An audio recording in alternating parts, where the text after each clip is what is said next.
Darth Plagueis. A long time ago, in a galaxy far, far away. Prologue. A tremor took hold of the planet. Sprung from death, it unleashed itself in a powerful wave, at once burrowing deep into the world's core and radiating through its saccharine atmosphere to shake the stars themselves. At the quake's epicenter stood Sidious, one elegant hand vised on the burnished sill of an expansive translucency, a vessel filled suddenly to bursting, the force so strong within him that he feared he might disappear into it, never to return. But the moment didn't constitute an ending so much as a true beginning, long overdue. It was less a transformation than an intensification, a gravitic shift. A welter of voices, near and far, present and from eons past, drowned his thoughts. Raised in praise, the voices proclaimed his reign and cheered the inauguration of a new order. Yellow eyes lifted to the night sky.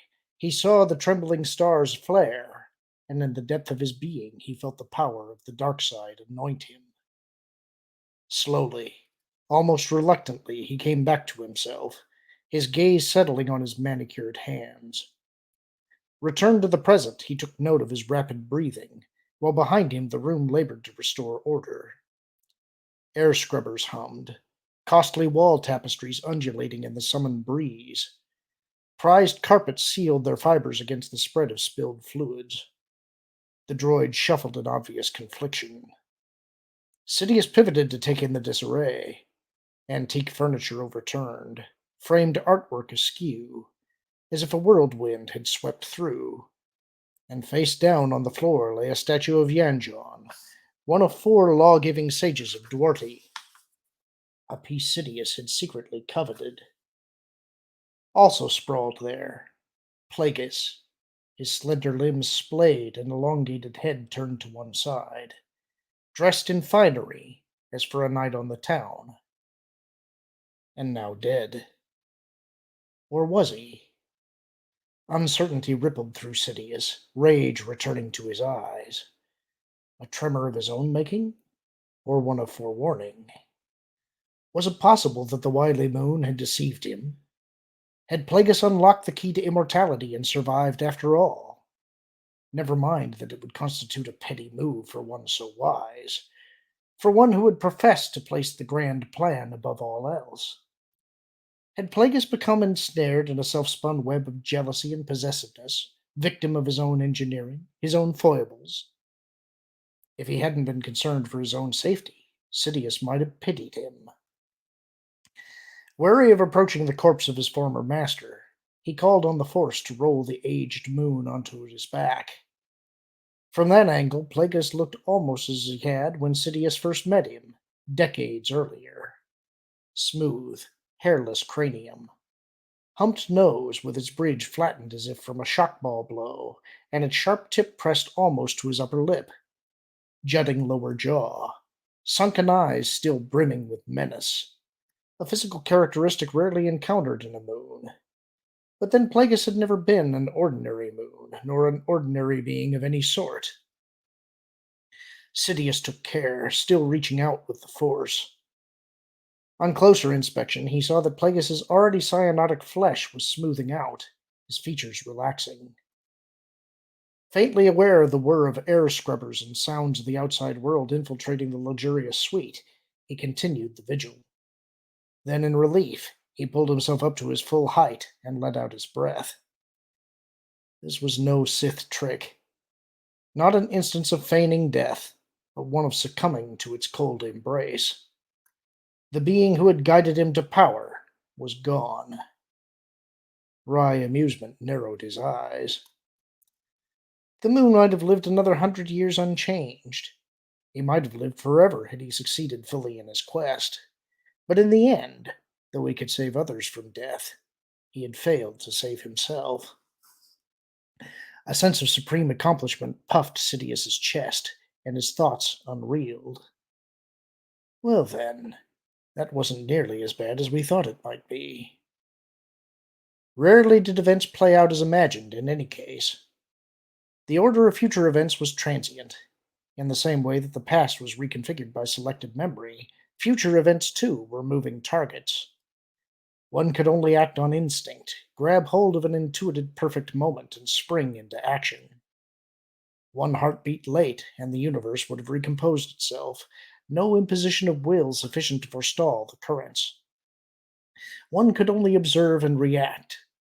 Surprise was the element absent from any periodic table, a keystone element, a missing ingredient, the means by which the Force amused itself, a reminder to all sentient beings that some secrets could never be unlocked.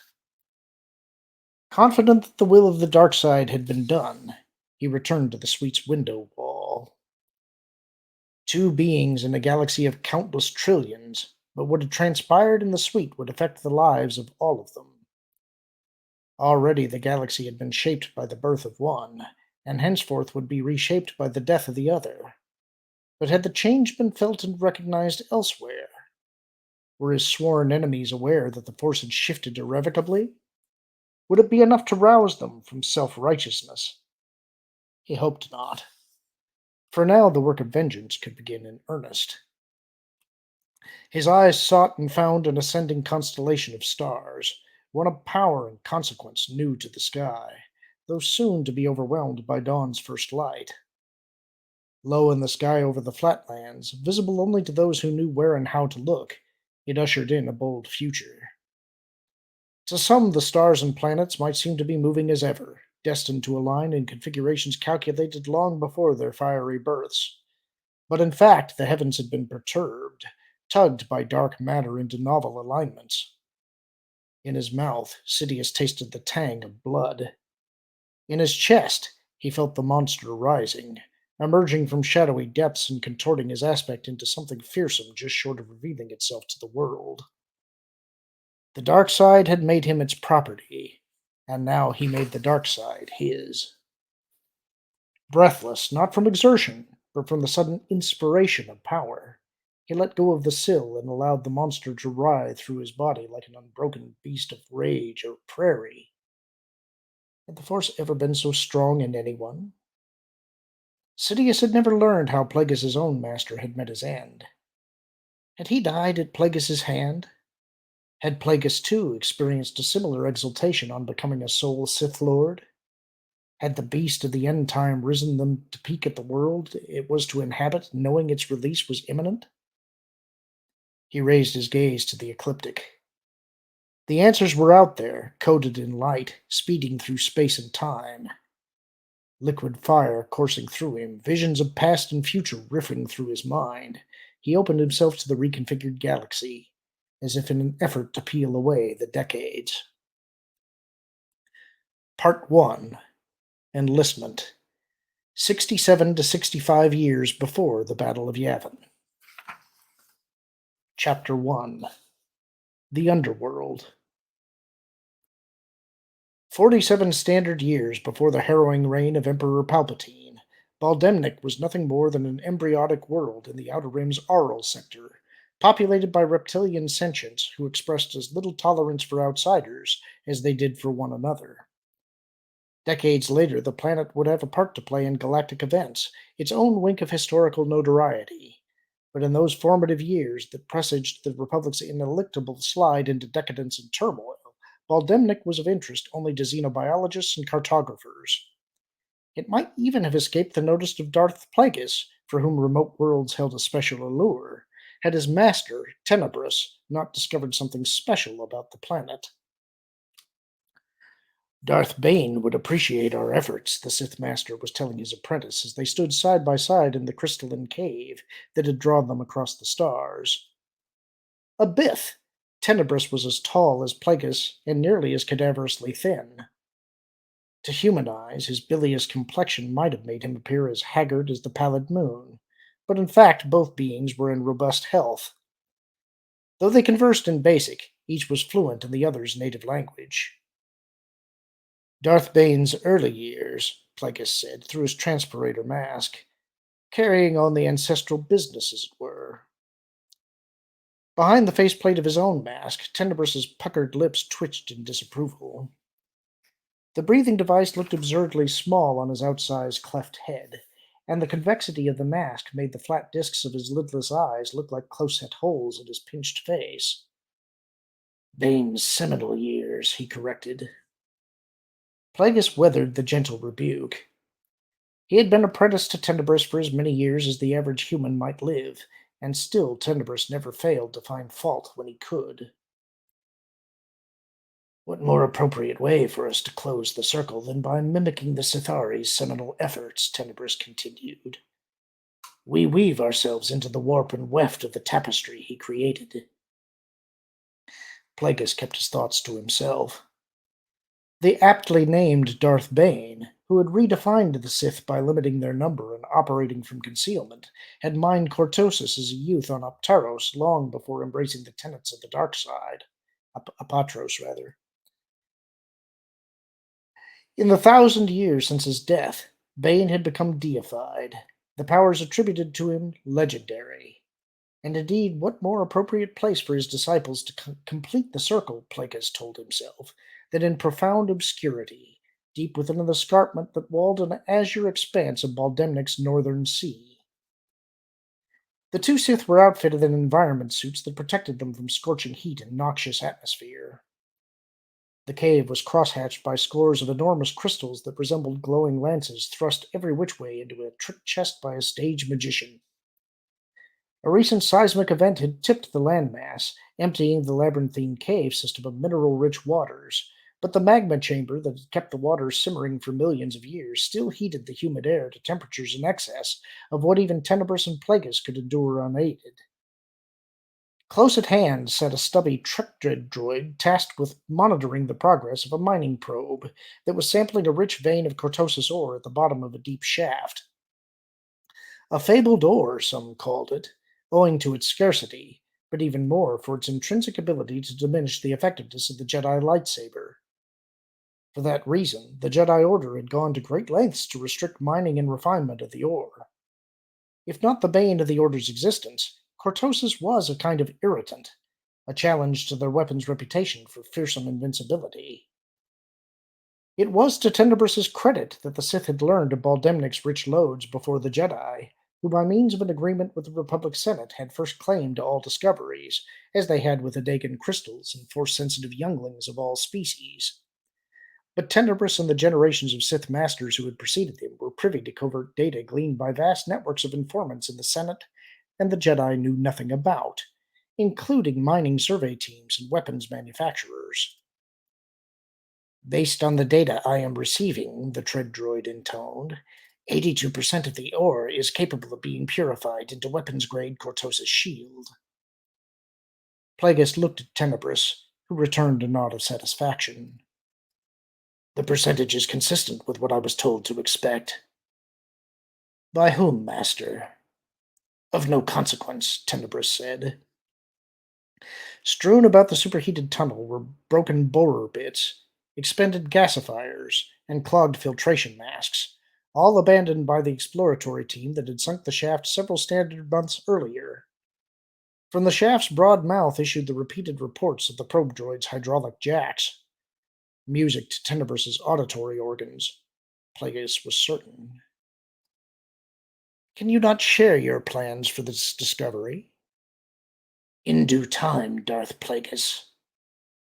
Tenebrous turned away from him to address the tread droid. Instruct the probe to evaluate the properties of the secondary load. Plagueis studied the screen affixed to the droid's flat head. It displayed a map of the probe's movements and a graphic analysis of its penetrating scans, which reached clear to the upper limits of the magma chamber. The probe is running an analysis, the tread droid updated. With the reciprocating sounds of the probe's hydraulic jacks echoing in the crystal cave, Tenebrous began to circle the shaft, only to come to a sudden halt when the drilling ceased. Why has it stopped? He asked before Plagueis could. The droid's reply was immediate. The M2 unit informs me that it has discovered a pocket of gas directly beneath the new borehole. The droid paused, then added, I'm sorry to report, sirs, that the gas is a highly combustible variant of lethane. The M2 unit predicts that the heat generated by its hydraulic jacks will ignite an explosion of significant magnitude. Suspicion crept into Tenebrous's voice. The original report made no mention of lethane. The droid pivoted to face him. I know nothing of that, sir, but the M2 unit is quite insistent. What's more, my own programming corroborates the fact that it is not unusual to find pockets of lethane in close proximity to cortosis ore. Query the probe about excavating around the lethane pocket, Plagueis said. The M2 unit recommends employing that very strategy, sir. Shall I order it to proceed? Plagueis looked at Tenebrous, who nodded. Task the probe to proceed, Plagueis said. When the hammering recommenced, he fixed his gaze on the display screen to monitor the probe's progress. Tell the probe to stop, he said, after only a moment had elapsed. Why are you interfering? Tenebrous said, storming forward. Plagueis gestured to the display. The map indicates a more massive concentration of lethane in the area where it's drilling. You're correct, sir, the droid said in what amounted to dismay. I will order the unit to halt all activity. And yet the hammering continued. Droid, Plagueis snapped. Did the probe acknowledge your order? No, sir. The M2 is not responding. Tenebrous stiffened, narrowly avoiding slamming his head into one of the cave's massive crystals. Is it still within range? Yes, sir. Then run a communications diagnostic. I have, sir, and all systems are nominal. The unit's inability to respond. It fell briefly silent and began again. The unit's refusal to respond appears to be deliberate. Deactivate it, Tenebrous said. At once! The hammering slowed and eventually ceased, but not for long. The M2 unit has overridden my command. Impossible, Tenebrous said. Clearly not, sir. In fact, it is highly probable that the unit is executing a deep-seated subroutine that escaped earlier notice. Plagueis glanced at Tenebrous.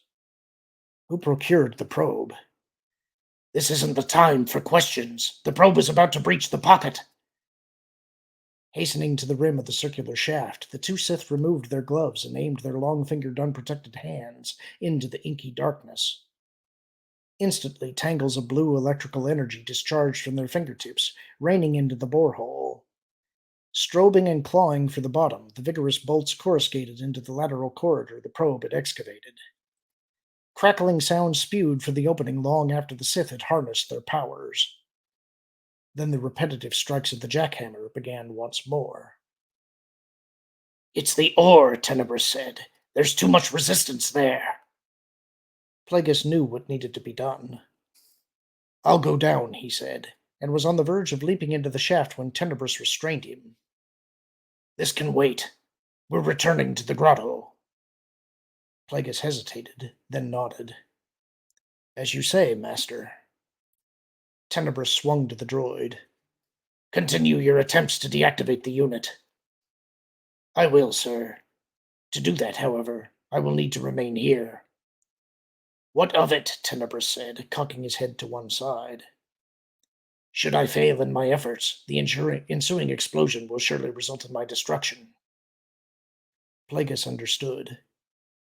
You've been useful, droid. Thank you, sir. Tenebrous scowled. You waste your breath. Nearly knocked over by the swiftness of Tenebrous's departure, Plagueis had to call deeply on the Force merely to keep up. Retracing the inclined path they had taken from the grotto in which their starship waited, they fairly flew up the crystal-studded tunnel that had picked their way through earlier. Plagueis grasped that a powerful explosion was perhaps imminent, but was mystified by his master's almost mad dash for the surface. In the past, Tenebrous had rarely evinced signs of discomfort, let alone fear. So what danger had he sensed that propelled him with such abandon? And when, in the past, had they fled danger of any sort? Safeguarded by the powers of the dark side, the Sith could hardly fear death when they were allied to it. Plagueis stretched out with his feelings in an attempt to identify the source of Tenebrous's dread, but the Force was silent. 10 meters ahead of him, the Bith had ducked under a scabrous outcropping. Haste, however, brought him upright too quickly, and his left shoulder glanced off the rough rock, leaving a portion of his suit shredded. "Master, allow me to lead," Plagueis said when he reached Tenebrous. He was only slightly more agile than the Bith, but he had better night vision and a keener sense of direction, over and above what the Force imparted.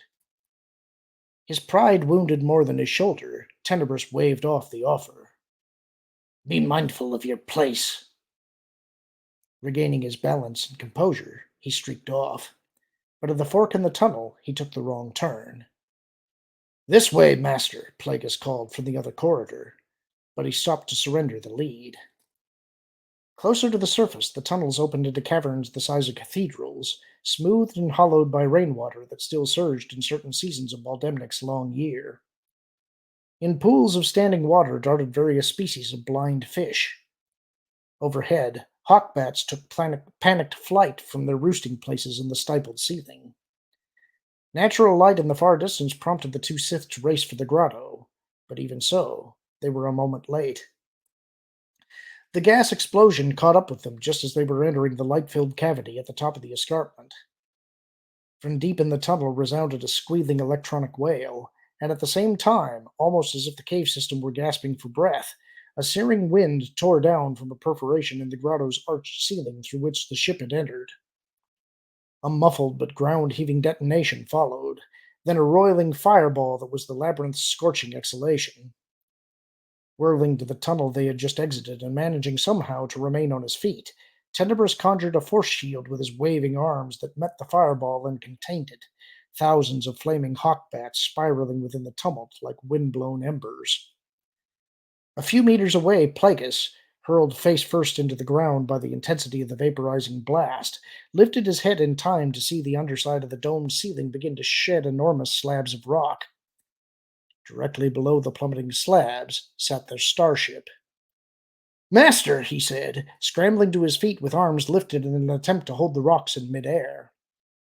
His own arms still raised in a force-summoning posture, Tenebrous swung around to bolster Plagueis's intent. Behind him, the fireball's final flames surged from the mouth of the tunnel to lick his back and drive him deeper into the grotto. The cave continued to spasm underfoot, sending shockwaves through the crazed ceiling. Cracks spread like webs from the oculus, triggering collapses throughout the grotto. Plagueis heard a rending sound overhead and watched a fissure zigzag its way across the ceiling, sloughing layer after layer of stone as it followed the grotto's curved wall. Now, though, it was Tenebrous who was positioned beneath the fall. And in that instant, Plagueis perceived the danger Tenebrous had foreseen earlier. His death. His death at Plagueis's hands. While Tenebrous was preoccupied holding aloft the slabs that threatened to crush the ship, Plagueis quickly reoriented himself, aiming his raised hands at the plummeting slabs above his master, and, with a downward motion of both arms, brought them down so quickly and with so much momentum that Tenebrous was buried almost before he understood what had hit him. Stone dust eddying around him, Plagueis stood rooted in place as slabs interred the starship as well. But he gave it no thought. His success in bringing the ceiling down on Tenebrous was proof enough that the Bith had grown sluggish and expendable.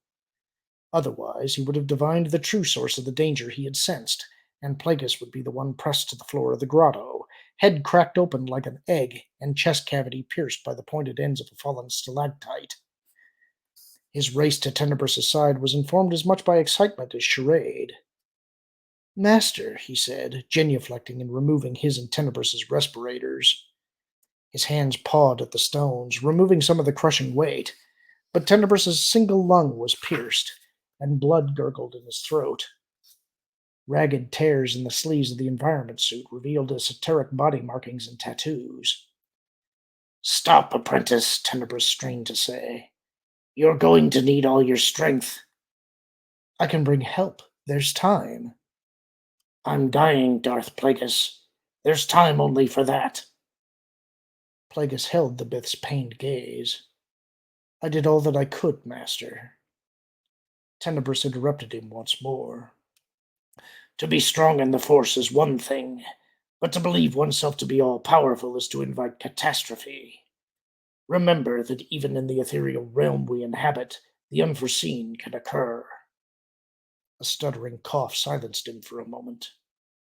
Better this way, perhaps, than to perish at your hand. As Darth Bane would have wished, Plagueis thought. Who supplied the mining probe, Master? Subtext, Tenebrous said in a weak voice. Subtext mining. Plagueis nodded. I will avenge you. Tenebrous canted his huge head ever so slightly. Will you? Of course. If the Bith was convinced, he kept it to himself, and said instead, You are fated to bring the Sith imperative to fruition, Plagueis. It falls to you to bring the Jedi Order to its knees, and to save the rest of the galaxy's sentience from themselves. At long last, Plagueis told himself, the mantle is conferred. But I need to warn you, Tenebrous started to say, and fell abruptly silent. Plagueis could sense the Bith's highly evolved mind replaying recent events, calculating odds, reaching conclusions. Warn me about what, Master?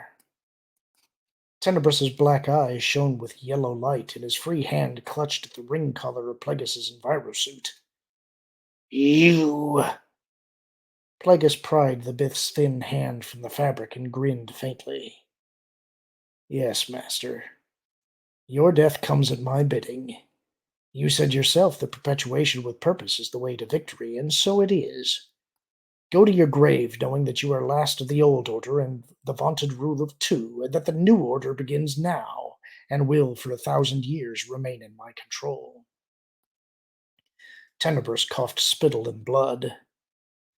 Then for the last time I call you apprentice, and I applaud your skillful use of surprise and misdirection. Perhaps I was wrong to think you had no stomach for it. The dark side guided me, Tenebrous.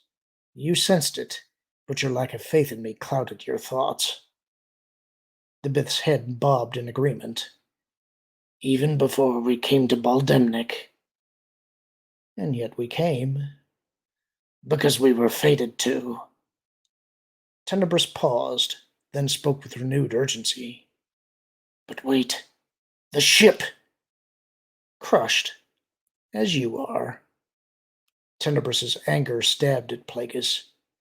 You've risked everything to undo me. The entire future of the Sith. My instincts about you prove correct after all. Plagueis leaned away from him, nonchalant, but in fact filled with an icy fury. I'll find a way home, Tenebrous, as will you. And with a chopping motion of his left hand, he broke the Bith's neck.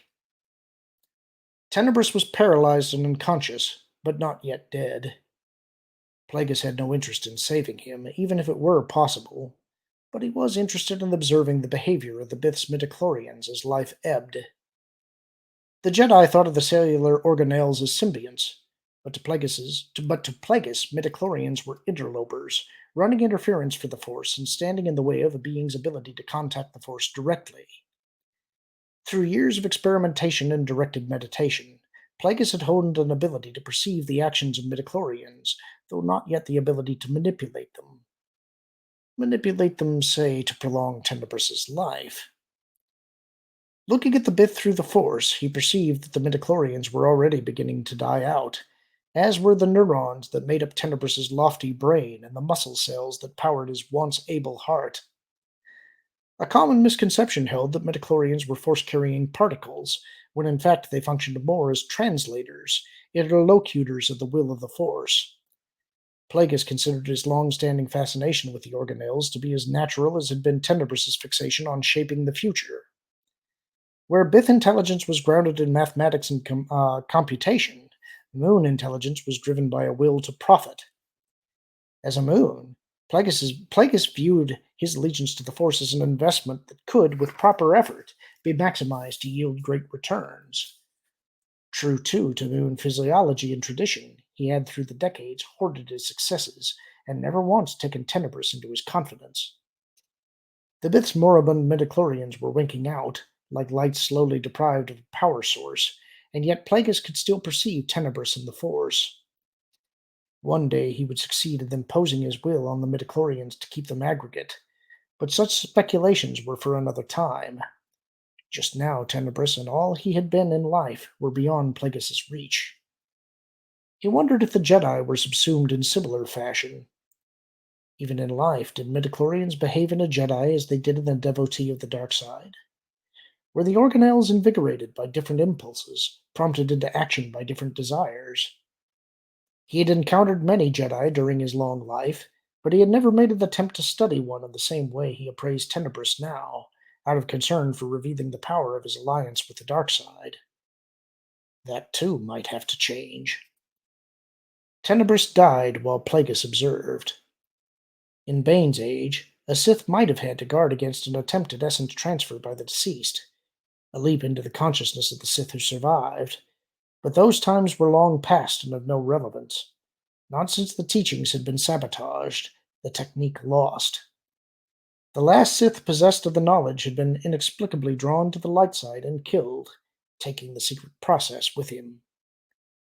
And that's the end of the chapter. Hope you enjoyed it. Talk to you soon.